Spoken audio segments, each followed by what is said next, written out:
I just sort of saw some of the right-wing commentariat criticising the government for giving them the heads up, the country the heads up at 11 a.m. What else were they supposed to do? Like surprise everyone at 7 p.m.? Oh, by the way, sorry to interrupt Magnum PI or whatever the hell you're watching right now. I think it was Home and Away got pushed back. I thought was the great scandal. The presenting sponsor for Socially Democratic is Dunn Street. Dunn Street is a campaign agency that specialises in community organising. We only work with people and organisations who want to build power to make the world a better place. And if you want to create change in your world in 2026, then hit us up at dunnstreet.com.au. A special shout out to all of our Patreon members. If you want to join those wonderful supporters of our podcast and financially support our show so we can continue to produce great episodes each week, then we encourage you to click on the link in the show notes and subscribe to the Patreon of Socially Democratic. And finally, today's episode is brought to you by Maurice Blackburn Lawyers. For over a century, Maurice Blackburn has stood up for fairness, championing the rights of everyday Australians and shaping landmark legal reforms. Today, they're harnessing new technologies to make justice more accessible, more efficient, and more responsive to the needs of modern Australia. All right, let's get on with today's episode. We are taping this one on a Tuesday evening on the lands of the Mawinana and the Palawa peoples. I'm in Hobart, and apologies to the First Nations here if I've completely destroyed your beautiful name. And I really had to remind myself that it's Tuesday, coming back from the Easter long weekend. I have literally no idea what day it is today. Off the pre-recording, I said to Todd, how's your week been? Thinking that it felt like I've already been at work for like 2 or 3 days. But no, just one day.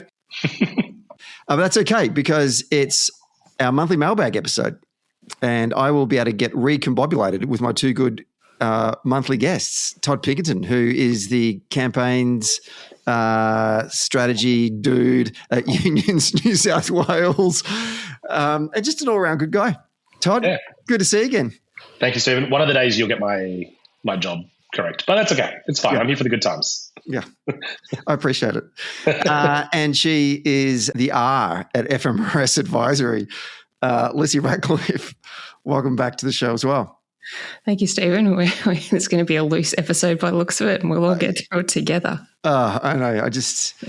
Short weeks. We talked about this last month. They're not all they're cracked up to be. I know.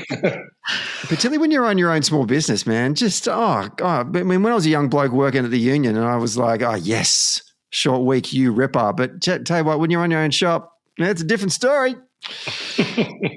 Cannot believe my 21-year-old Stephen would not be happy with what I just said there. Okay, let's... Stephen's on the pipeline to small business advocate. Yeah, oh, absolutely. This is what's happening. We'll be doing small business payroll tax relief by the end of the episode. if I ever did my tax. I just do them in presidential Olympic years. All right, let's a bunch of questions in from our Patreon subscribers this week, but actually I chucked out a question to everyone else to get people's feedback and thoughts because, to be honest with you, I wasn't sure what I thought about it. Obviously the war between the Islamic regime of Iran and the United States has entered its 5th or 6th week, and the Strait of Hormuz continues to be blocked, thus creating this fuel crisis that's crippling the global economy. And all of the markets, particularly those that are dependent on fuel. Our Prime Minister, Anthony Albanese, gave an address to the nation last week that was met with mixed reviews. So we asked our Patreon subscribers for their thoughts on the address, and here's just a couple of Vox Pops from our wonderful listeners. Andrew says, I think Albo's national address did an important thing of telling people where we're at. And that it didn't have details about what the future might be, but that's because it probably aren't any, and he's just trying to install some calm. I disagree that it should have just been a social media post or an email because social media are just echo chambers. Max said, I thought it was a bit of a nothing burger, really. Spent all day anticipating the address, watching it, and then thinking, was that it? I think the ultimate purpose was to cut through all the noise and fear-mongering and clickbaiting on social media. I've got friends who aren't politically engaged who are saying that they feel reassured, and it was they were glad to hear from the Prime Minister. So I guess you could say job done.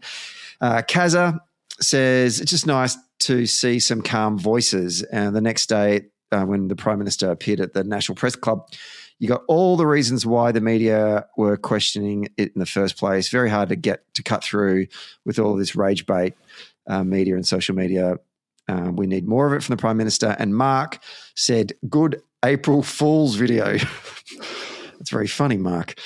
I just want to get your reflections first. We'll go to you, Todd, and then I'll go to you, Lissie. What did you make of the Prime Minister's national address? Well, I have enjoyed all the like Batuta Advocate style headlines, like could have been an email, cracking April 1st joke. But I think even in terms of the purpose of it, I think if you take yourself outside of the sort of the commentariat and the sort of like people who had like high expectations of like what a national address was going to be, and obviously all the scuttlebutt over the course of the day, I think it did achieve the goal. Like I would agree with some of the listeners here that it was a way to cut through all of the noise to reassure people that yes, there are a level of uncertainty out there, but there's no reason to panic right now. Like, no, don't cancel your plans for the Easter long weekend. Enjoy it while you can. Don't stock up on fuel. Don't be buying out every jerry can at every Bunnings and then scouring every service station to fill up on petrol. Like the government's got this in hand. They're trying to send a strong message. They're trying to send like a sort of sensible message that there's a fair, there's responsible leadership at the helm. A national address on April Fool's Day is probably a little bit of an unfortunate way to go ahead about doing it, particularly with all the scuttlebutt beforehand and stuff. But I do think it achieved its goal. I also think if you contrast it to I think Angus Taylor apparently had a national address in reply, which I have not bothered to watch because I don't think many other people would. But in the coverage of that was rather than trying to assure Australians that in this time of uncertainty, of a fair level of fear and some economic pain, that it's time to dig down and dig deep and do what's Australian. He sort of just blamed the government for all of the problems of the world as if Albo's coordinating the blockade himself or something. I don't know. So I don't know. All in all, I think it was probably not a bad idea. Could have been done better, perhaps. But maybe the case is we're going to see a few more national addresses over the course of this, crisis, and maybe this is also part of people getting used to. We're going to be hearing a lot more from the government about things as we head into more uncertain days. God, I hope not. Not to want to hear from the Prime Minister. Just hope we don't need to do this anymore. Lissie, what were your initial reactions from the Prime Minister's national address? Well, I think that the PM was trying to give people some reassurance and confidence about what's happening and what the government's doing and that everything will be okay. I do think that perhaps it could have been longer. It came in around the 3-minute mark, I think, for an address to the nation where, as you say, the heads up was sort of given a fair way in advance, which probably gave a fair few people a bit of PTSD about where we all were a few years ago. But I do think that with that kind of lead up, I think there was probably an opportunity to lay things out a bit more in a bit more detail for people. I think if you're going to good crisis communications from government has to, at its core, do 3 things: explain what's happening, explain what the government is doing, and then explain what everybody else needs to do, what is the ask. And he did all of those 3 things a bit, but I think if he'd taken the opportunity to take a longer time, I think, I saw one of the commercial channels, they had to then do 20 odd minutes of just filler with their political correspondents basically saying, well, we have no idea what's going to happen tomorrow or any other time. So there was probably space available. And he did do a National Press Club address the next day where he did speak at greater length about what was happening. So I do think he could have done a bit more in this, because I think really what you're trying to do, it's not an in the moment management exercise. What the government needs to do, and will have to keep doing as long as this crisis continues, is actually just lay out for people that they can understand why whatever is happening. Like, why do we have a fuel shortage? Why are the prices going up? And therefore the government's actions, whatever they may be, cutting fuel excise, etc., makes sense in that context.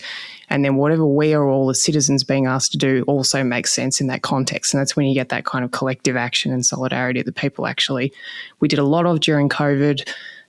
There's been plenty of other examples through history. And I think that there's a good example you can look to in a lot of state premiers do this really well during natural disasters. So Anna Bligh during the Queensland floods in 2011, a succession of Victorian premiers from, John Brumby onwards during bushfires, and I'm sure other states as well.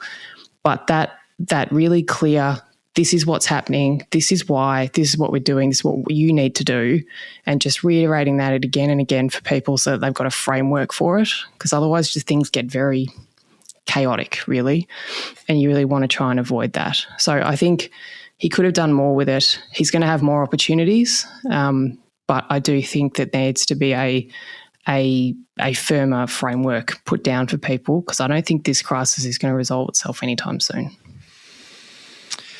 Yeah, there's so much to unpack there. The first one thing that sort of jumped out at me, just something you mentioned before, Todd, you said Angus Taylor, even though you didn't say it, got to do a right of reply. Why does Angus Taylor get to do a right of reply? It's not like a budget reply like this. When did we get into a space where, we don't really have a lot of these national addresses by our democratically elected Prime Minister, but the times we do, why does the opposition leader get to do a reply? The ABC carried it. Well, that's where I saw it. I saw it on the ABC feed. It's only the ABC. Yeah, right. Yeah, I expect just to have a sense of fairness in terms of a crisis. I'm sure it's not in the Constitution. Yeah. Might probably be in the ABC's charter. Maybe it is in the ABC's charter. Yeah, and then it could probably be it. Get elected Prime Minister, and then you get to do it. Until then, you're the opposition. Just shut up and ask questions allocated at 2 o'clock. 3-4 times a week when Parliament's sitting. Otherwise, piss off. Like I was a bit shitty about that actually. I also just to go to my point, I just want to hammer the point again. I think it was a really good lesson during COVID for opposition leaders, and people remember this, right? There were opposition these opposition leaders, many of them now premiers of their states. Their way of opposing the government, or their way of being opposition leader during a crisis, was to offer support and help. They'd be there when the government, they'd collaborate on anything they can. We're all on we're all, Tories love talking about Team Australia. We're all part of the same team. We're here to help. And, on some things we'll draw level. But Angus is it's a great crisis. Couldn't let it go to waste. It's an opportunity to get on the ABC, and it'll be his unedited hearings will be the best hearing he'll get on the ABC anytime soon. So I don't know whether that was what's driving it. But I think what a failure to do, to not try to reach across the aisle in the opportunity. Well, and I think Matthew Guy in Victoria in 2022 is the exact opposite of the lesson that Minns and Malinowskis, to your point, have shown, which was relentlessly negative throughout the pandemic and got absolutely thumped at the election that followed. So I think Minns and Malinowskis shown exactly the model during this kind of crisis. Don't vacate, don't agree with everything, but be constructive and be for your country in this case, or state in theirs. And people will reward you for that. I just think people are over the conflict. The conflict's abroad, but also they don't want to see huge conflict here about it either, particularly between political leaders. Of a problem that largely is pretty much out of your hands. There's not that much you can do. Apart from the actual current reserves, and appealing to the general public to be good citizens and to do the opposite to what normally happens, which is starts hoarding things, everyone relax. There's not much else you can do. So for the Tories to then take a swing, and maybe Lissie will talk a bit about later about, they should probably look at their own backyard in terms of why we're in this state in the first place. But come on. The other thing I hadn't actually considered really, and, full disclosure, I didn't even know that the Prime Minister had made the national address until after. I think I got home and Jesse had said, "Look, did you see this?" I didn't even know what was happening. So I missed all the PTSD from when the announcement was made at 11 a.m. or whatever the hell it was. And I just sort of saw some of the right-wing commentariat criticising the government for giving them the heads up, the country the heads up at 11 a.m. What else were they supposed to do? Like surprise everyone at 7 p.m.? Oh, by the way, sorry to interrupt, Magnum PI or whatever the hell you're watching right now. I'm going to make an announcement. Like I think it was Home and Away got pushed back. I thought it was the great scandal. Yeah. The intention is to get people to tune in, right? Like that's the whole point. Anyway. So they had to give notice. I'm actually interested to know I'd be interested to know what the sort of process is these days with like the broadcasters all kind of giving over their airways. Well, because there would have to be negotiation about that. They've created a whole new they slotted a whole block into their programming but then again, how many people are watching free to air now? You raise a really interesting point that I hadn't even considered, Lissie. Yeah, like if you're working in the PMO and you're negotiating the time, something fell through the cracks in the conversations with the producers of that 7 p.m. slot that they didn't tell them that, oh, no, the PM's only going to be up for like 3-4 minutes tops because if they're padding for the next 20 minutes, that's just... It was a bit repetitive. Look, as you said earlier, maybe there's going to be more of these. So this was the practice run and we can refine the process. The only thing that I took away from it that after watching it on replay and talking to family over Easter was people are so used to the point you're making before, Lissie, people when particularly during COVID with the daily updates, people are used to, here are the facts, here are the numbers. This is, statistically the situation. And some of my family were like, where was this is how many boats are on their way from the Middle East that made it through before the Hormuz Strait was blocked. This is how much oil's on each, on each boat. This is the time that the very last one arrives. And then we're sort of like, we're on our own until things are all sorted out in the Middle East. This is how much fuel reserves we've got right now. So people can actually start to, in their head, do the math. Because people loved that. Not loved is a strong word, but people found it incredibly,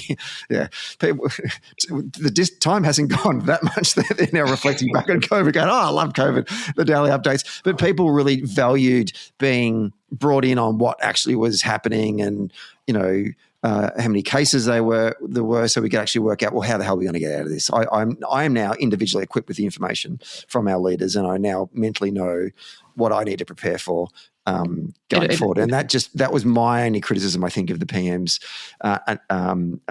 address. Was a little light on the details.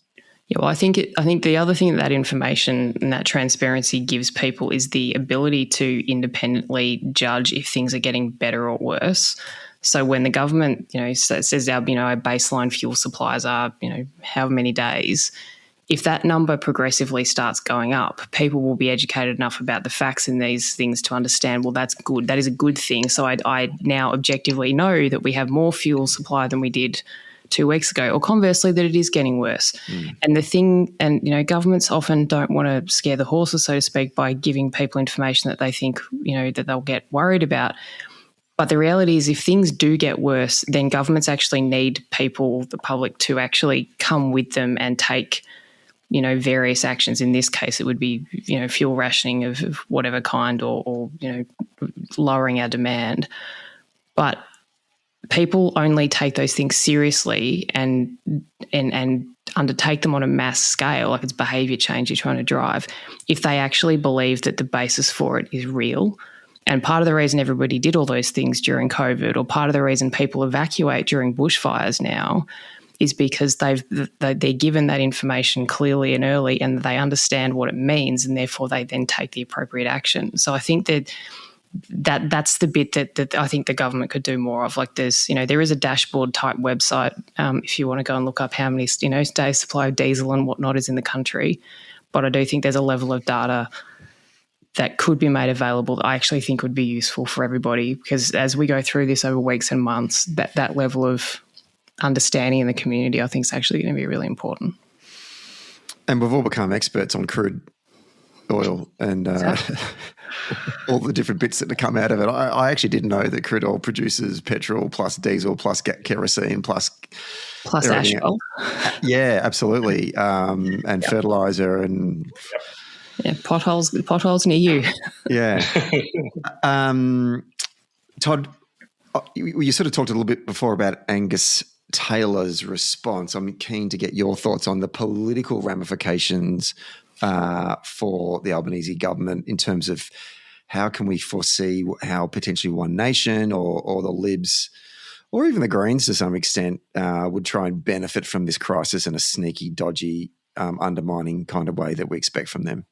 Yeah, it's to use the first of what I hope is many puns across this podcast.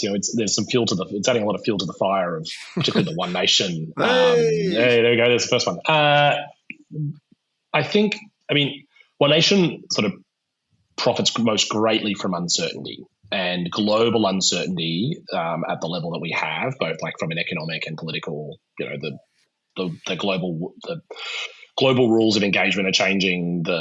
Our economic supply chains have never been more fragile. Like all of these things, this uncertainty, this uncomfortable, people sitting sort of uncomfortably with this level of uncertainty is all fuel for the sort of the One Nation, particularly scaremongering that they are doing. But that is because they are speaking to people and their fears and their anxieties. And I think it's not about what these parties say they will do. It's about how they make you feel when they say it. It's like people always remember the emotion or the feeling of it. And I think the political parties who look at this crisis as an opportunity to garner votes, treating it like a political, they will get some short-term gain, but there'll be longer problems. That's why, and I think we've like the talked this before, like that balance between how do you treat a crisis in the sort of natural crisis, sort of a natural disaster sense, or how do you treat like just a purely political opportunity? I think all of these conditions have been really, really potent for One Nation, and there's obviously polling coming out pretty regularly. Like I think I saw something the other day that One Nation might have clipped both major parties in Queensland for their state polling. There's a polling in New South Wales. There's sort of more public state polls than I think we've ever seen outside of it, sort of like in the lead up to an election. I'm really interested in your thoughts about Victoria. The government is going to have to get a handle on this, not just in terms of the policy sense, but also just speak to the fears and anxieties of the people affected by it. Because the thing I think One Nation and I think the Greens are getting better at is to speaking to how people feel about the crisis, not what people want to see done about it. Or perhaps what they want to see done, what they make them feel about is that they're saying the things they'd like to see done, even if those things are not practical economic policies or suggestions. I think the Libs are just going to do their best to just try and smash the government and call them incompetent and irresponsible during the process, and simultaneously say that we somehow have to distance ourselves and buddy up with America in the same process of the conflict. And I guess to your point before, Lissie, it does create a strong contrast if you see the opposition being overtly political and then the government respond from a crisis standpoint, not from a political standpoint, in terms of we're just genuinely trying to address this solution. You sent through to both Todd and I today a reminder of the sins of the past of Angus Taylor that probably everyone else should be reminded of as well. Some of the reasons why we particularly are in a bit of shit when it comes to our fuel reserves. Do you care to want to remind everyone else? I love to, Stephen. Thank you for that segue. Lizzie's got the receipts. I do have the receipts. I'm just going to toss soft tosses right down the middle of the plate and you just swing for the fences. Let me put this one back over the fence, but on Angus Taylor's behalf. So I think it is worth noting that when federal Labor lost government all the way back in 2013, there were 8 oil refineries in Australia. And after 9 years of the coalition being in power in Canberra and then losing office happily in 2022, we took over again. There were 2. So there are 6 oil refineries that closed on their watch. Angus Taylor was the Minister for Energy or whatever they were calling the portfolio at different points for 4 of those 9 years, and several of them closed on his watch. So there are a number of quotes from reporting at the time around, say, 2021, where Angus Taylor saying fuel refineries closing is not going to have any impact on Australia's fuel supply. And then you've got unions, then Opposition Leader Anthony Albanese and others saying this is a big problem for Australia's fuel sovereignty, and that if there is ever an international crisis of any kind, this is going to be really problematic. And Energy Minister Angus Taylor saying words to the effect of, no, everything's going to be fine. So that's aged like milk for him. And I think the Prime Minister deserves some credit for perhaps seeing around the corner on that one at the time. But the reality is this is a coalition that's had, for all of its different, many personalities right now, but it has had no interest and done nothing about Australians' manufacturing sovereignty or any other kind of self-sufficiency really while it's been in office, and had to be absolutely dragged to it in the during and after the pandemic in different ways. But yeah, the receipts are there. Angus Taylor, I think, should be spending a lot less time criticising the government and a lot more time hoping people don't spend any time looking at his record on this stuff. I'm interested in some of the responses that we've seen from state governments as well. Obviously, various governments are trying to do their best to help address some of the impacts that this is going to have on household budgets. We've seen obviously the fuel exercises movement there by the federal government. In Victoria, we've got free public transport for the month of April. Side note, friend of mine whose mum and family live out in sort of the Narre Warren part of the state, her mum, if you ever do it like you're doing sort of focus groups, and people sort of state sort of their position on certain issues, you should always just double check what is actually their lived experience. My friend's mum was, talking about how she's so worried about the rise in fuel prices. It's just getting out of hand. It's so expensive. To which my friend said, "Mum, you don't have a car. You don't have a driver's license. Why are you worried about this?" Her brother was saying how much he loved the free public transport announcement by the Allen government. "Oh, this is fantastic. This is brilliant." To which she said, "Darren, you drive everywhere. You never catch public transport. Why are you excited by this?" So, notwithstanding the things that the governments have been doing, I think it's good to see the governments trying to respond to the problems that fall out from this, and quickly. Where else? What else? What else are we seeing across the country? Is what's happened what's going on elsewhere? Apart from I'm talking about the Victorian experience, but Todd, what's old mate Minzy done? They're sort of taking an approach of working with the feds and putting some of the onus on them to take, like their view is that sort of like the big broad economic strokes have got to come out of the feds. There's been a bit of push in New South Wales around free public transport, which I think they've done in Victoria, I think also in Tassie from memory. I was going to say, Stephen, you are in a land of free public transport right now. Am I right? In Tassie as well? You are. Get out and catch the bus. The government's been pretty reluctant to go down that path just yet. I think they're in New South Wales. They've sort of made the case that they want to keep the sort of powder dry. There's a huge network in New South Wales. It's a lot of revenue to forego. I did see some announcements today about the state governments looking into the sort of price gouging and the sort of like the pricing around petrol in New South Wales, and sort of asking suppliers to provide accurate information to the government so they can get a sense of where prices are fluctuating, so they can also get a sense about where they're doing sort of compliance blitz. There's a fuel checker app that's going to get a big update so people can go shopping for the cheapest things. So some of these are practical things. Our state budget is a couple months along the way from now. I expect probably all eyes are turned to the Fed before they start thinking about rolling out a few more things. Where I think Minns has done a pretty good job as he speaks to the emotion of people. Like he's talking about economic anxiety. He's talking about people having concerns. He's doing about, I'm just going to get on and try to get the job done. Nothing flashy, just meet people where they are. So we'll wait and see. I mean, we've got a fair bit while before the election. This is probably the biggest, this is one of I was going to say, this is going to be one of the biggest things that's happened. It's been a lot of stuff in the last couple of months in New South Wales, the political calendar, and sort of the political scene. I think for both of us in our two respective states of Victoria and New South Wales, our two Labor governments need to get this right. Otherwise, this could be a potential problem for us heading into the polls. I know that you're right. New South Wales has got it, just under a year now, but we're kind of in the red zone for the Victoria. Okay, I want to go to the next question, which is on a similar topic. This one's from Canberra Paul. Canberra Paul writes, what do we make of Tory leader Angus, the Rhodes Scholar, coming out and saying that the government ought to be considering supporting the United States in providing Royal Australian Navy ships to assist in the Strait of Hormuz? I mean, does this guy understand poll numbers, or is he just pandering to the extreme right in terms of one nation? Interesting question. Thanks for your question too, by the way, Canberra Paul. Todd, what do you reckon? I just don't.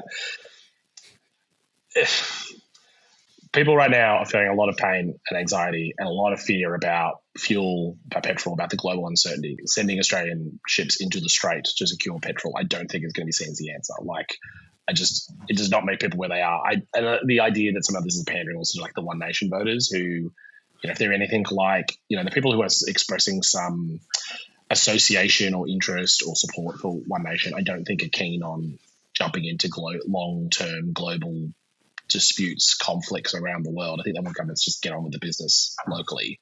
I mean, I think Angus would do a lot better to think about sort of fuel, petrol, economic sovereignty and about what we can actually do to ensure our supply chains going forward and build some like domestic manufacturing, domestic resilience and domestic capability.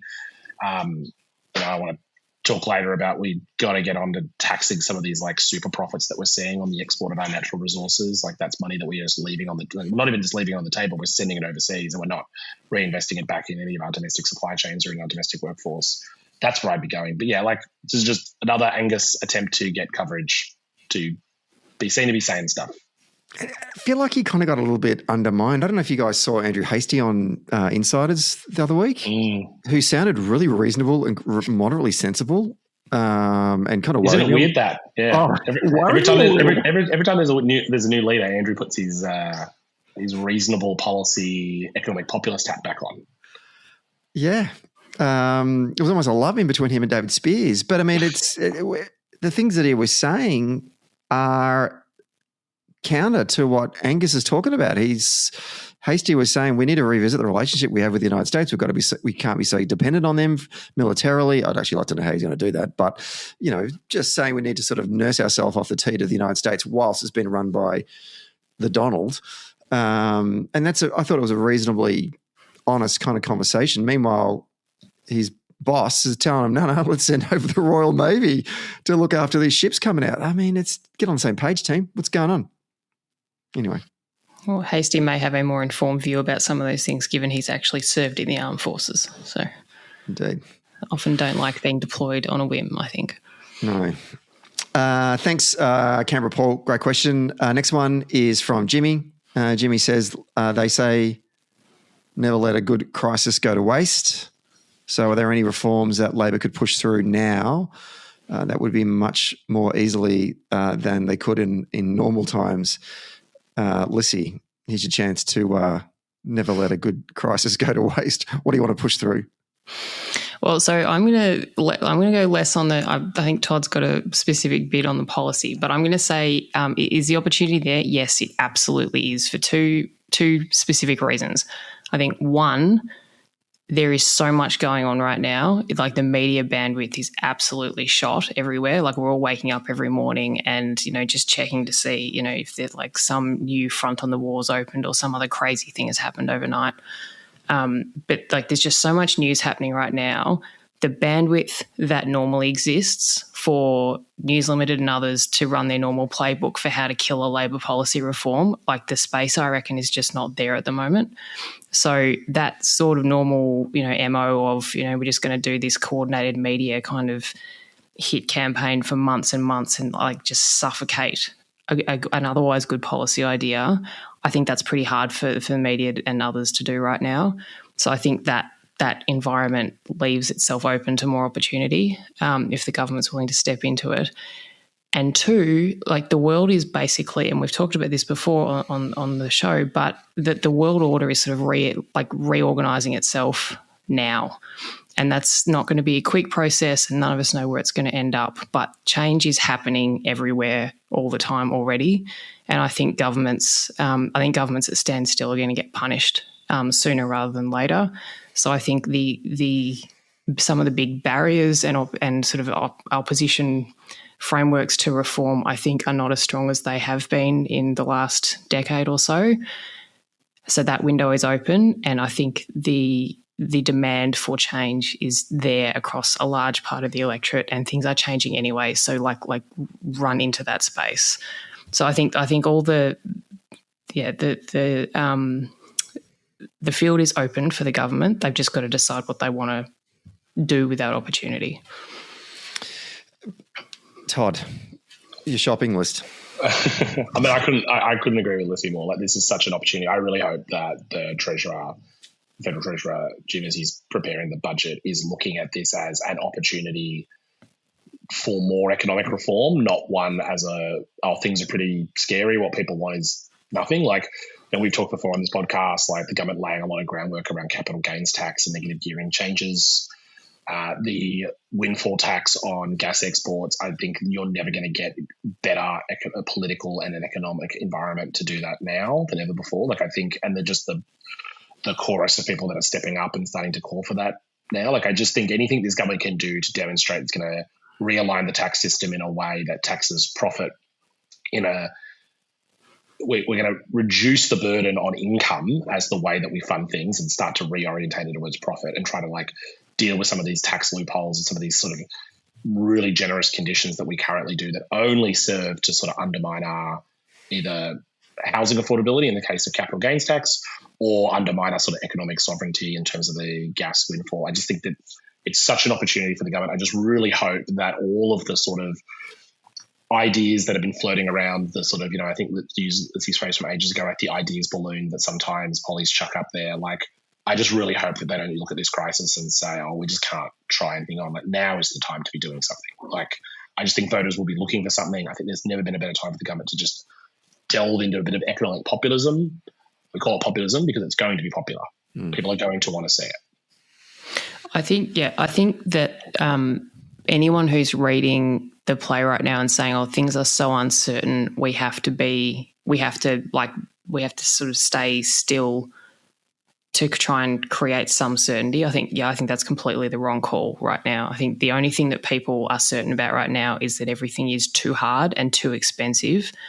And I think the expectation on governments to do something about that, I don't think anyone thinks everything can be fixed overnight, but to do something, I think is really, really high right now. And I mean, to add to that, I guess the argument, particularly around the gas reserve stuff, is sovereign risk. It's sort of the thing that gets thrown back at governments. But I mean, is there anything more risky than someone running their foreign policy on open the fucking strait, you crazy bastards? Like, we are operating in living under the Trump administration, normally you get whiplash just trying to keep up to speed with the different positions that the administration, in particular the president, takes. But during this particular conflict, I can't get a sense of how they get out of it, how this ends. I mean, they could easily just stop, right, and just say just declare that the US has won and we've got regime train. Just frame the win the way you want to frame the win, and just assume that that's the domestic voters in the United States are going to buy it. But I can't get any sense from the way that Trump is going out and his talking heads are going out every day. There's no consistency that you can see that they're building an argument or a narrative that's leading to that in a week's time or 2 weeks' time. He keeps on doubling back on himself.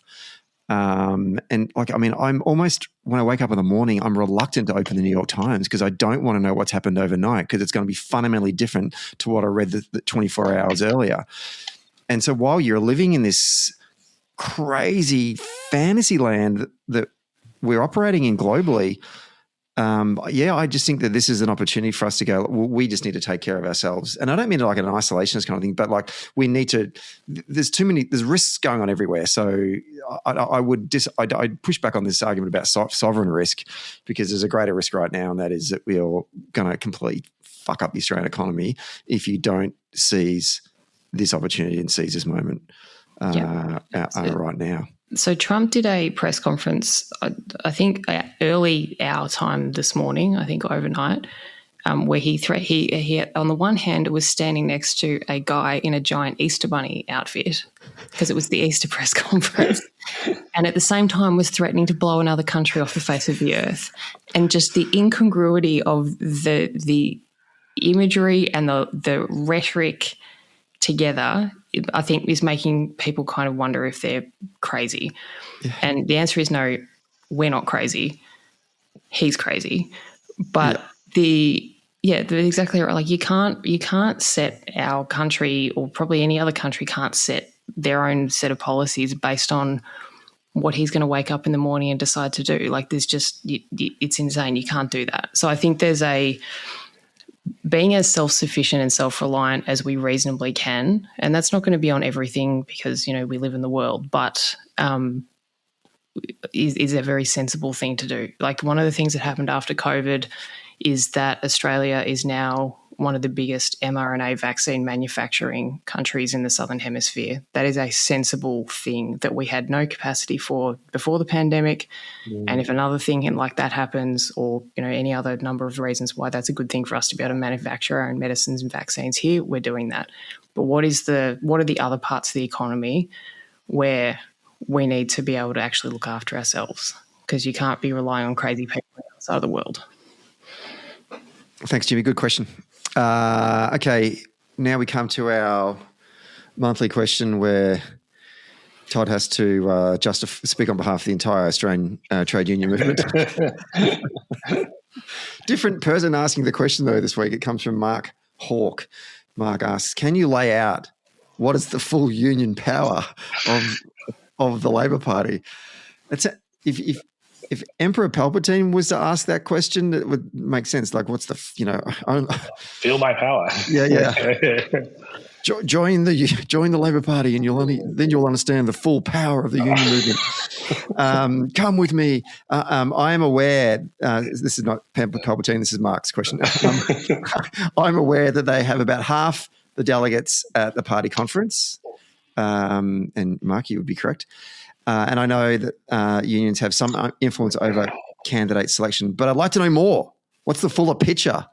Yeah, the full picture. Well, without going through like a state-by-state, rules-by-rules sort of thing, I mean, Mark's right. The way it's set up is that the delegates that go to sort of state conferences in particular, 50% are elected from rank and file representatives. There is also a mix. I think like parliamentary parties get a say in that as well, and other sort of parts of the party, like the policy committees, and I think Young Labor gets delegates to conferences still. And the other 50% comes from unions. And it's sort of in this sense, it's sort of a ballast for sort of the way the party conferences operate, always having to consider the sort of the interests, the lived experience of the millions of union members across the country who have, joined together to try to solve a problem in their workplace or in their community or in the country as a whole.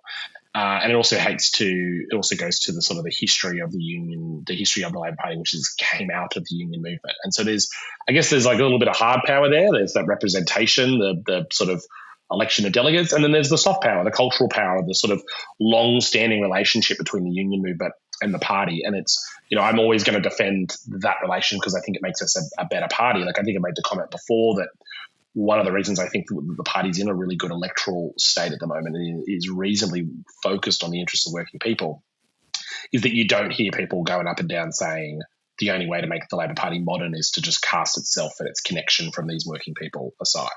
You don't hear that in the sort of the party reform chat that we've had in previous cycles of defeat.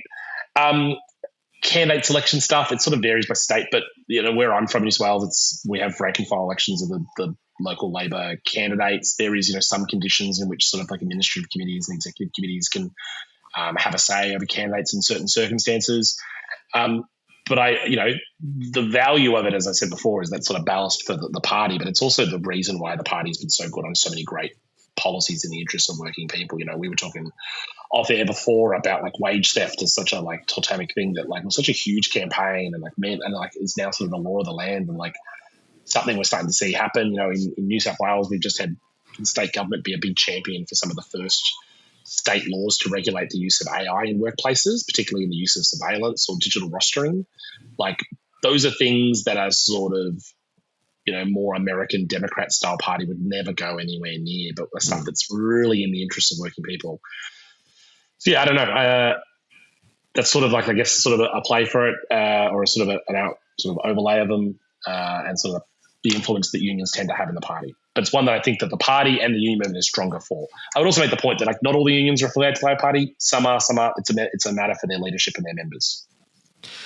And not all unions. Yeah, not all. Sorry, Todd, did you just say and not all unions are affiliated to the Labor Party? Is that what you just said? What have I said? Did I say not all parties are affiliated to the union? No. No, yeah. So not all unions are affiliated to the Labor Party. So there are some unions who have a whole variety of political interests. There's some that are long-standing. There's some that come and go. It's sort of it's definitely not the like big scary conspiracy stuff that you always hear the Tories going on about, which I always feel like their sort of absolute obsession with that relationship is a little bit of jealousy. Oh, 100%. Like it's not like News Corp's like electing delegates to the Liberal Council or something, or yeah, I mean, because they don't need to. Exactly. And obviously, just to add to that, Mark, the Labor Party is a federated organisation with state-based rules and national rules, but it does vary from state to state in terms of how candidates are selected, for example, and therefore the dilution of union influence in that selection can vary from state to state. In Victoria, we have a sort of a hybrid model of a central panel plus a local plebiscite, whereas in New South Wales, you just have a direct plebiscite of local members, right? Yeah, there's some eligibility rules. I think you've got to be a member for, I think there's like a number of meetings you've got to attend over a period of time and be financial and things like that. Whereas in South Australia, they don't even have pre-selections. People just get selected overnight. It's beautiful. Although you had that N40 rule there for a while in New South Wales, didn't you, Todd? Yeah, there is. I think there's other precedents on that. But that's effectively like in certain circumstances, like the executive of the party can intervene. Can intervene, yeah. And there's been cases for that. Some of those candidates have gone on to be really great. Others less so. But it's a bit of a mixed bag, you know. Care to name? No. No. We'll do the next podcast. Well, someone told me once that the N40 rule got such a bad name that they had to rename it. So they called it like the N42 rule. So people didn't pick on the N40 rule that much. I'm sure they were just they're just renumbering the rules. I'm sure it wasn't why. Oh, why? Yeah. Okay, we're almost done. Thank you, Mark Hawke, for your question. Team, anything else you want to talk about before we wrap up? Anything on your mind? Anything you want to get off your chest on this beautiful Tuesday evening in glorious Hobart, Sydney and Melbourne? I can give a, I don't know if you're looking for culture recommendations, Stephen, but I've got one that I can add for people if they do want to understand more about how we've come to the fuel crisis situation that we're in. Please do. Not to sort of be disloyal to our excellent podcast, obviously, but the rest of history back in January did a 4-part series on Iran, which is a pretty digestible and reasonably comprehensive kind of primer if you want to have some sense of how we've ended up here. They did it obviously before this latest saga all took off again, but it's a pretty good kind of step through of the last 50 plus years. So I recommend it to people if you're interested in a bit more detail. Love that cultural reference there. To the same point, I today was on Google Maps trying to see if there were train lines that ran from all of the oil fields in Saudi Arabia down into Oman to the ports there, so they didn't have to put them on boats and go through the Persian Gulf. That's how desperate I am right now. I'm worried about what's going to happen into the future because I can't see this war ending. Todd, do you have any recommendations that you want to I just finished rereading Earthquake by Nikki Savva, and it's just so much fun just to go back and read all of her columns from the Morrison years. Can I just highly recommend? If you ever just want to think yes, things are bad, they could be a lot worse. Yeah. If you go back, there's some real, it's always good to go back and read the histories. I haven't read that yet, so I will go and do that. It's good. It is incredible that she managed to get a book deal on republishing all of her op-eds from a 5-year period, but she'd already written. But it's a cracking read. Go back and check it out. She writes very well, very well networked. Very good. And in terms of housekeeping, I don't think there's any podcast housekeeping that I need to let you know. We're kind of back to our regular 1 episode per week, a lot more calmer, which is good. Todd Pinkerton, as always, thank you for your time on the show today. Thank you for having me, mate. Appreciate it. Lissie Ratcliff, thank you for your time on the show today. Thanks, Stephen. Thanks, Todd. And thank you to all of our Patreon subscribers for your questions this week. We'll be back in another month for a Mailbag episode. If you want to give us questions, you need to become a member of Social Democratic Patreon. If you join, I think it's like $2 a month or something. Every little bit goes to help contribute to keep the show alive, and we do appreciate it. All right, that's it. Have a great week, everyone. I'll talk to you next week. Yeah. Hey, Social Democrats. Thanks for listening. Today's episode was hosted by myself, Stephen Donnelly, and produced by Grace Eyre. If you like the show, please rate us and review us wherever you get your podcasts. And if you really like the show, then join our Patreon community for early and ad-free access to each episode. We regularly take questions and comments from our Patreon members, so get in there if you want to have your say. And finally, get all the latest updates and bonus content by following Socially Democratic on our social media channels. The links are in our show notes. See you next Friday.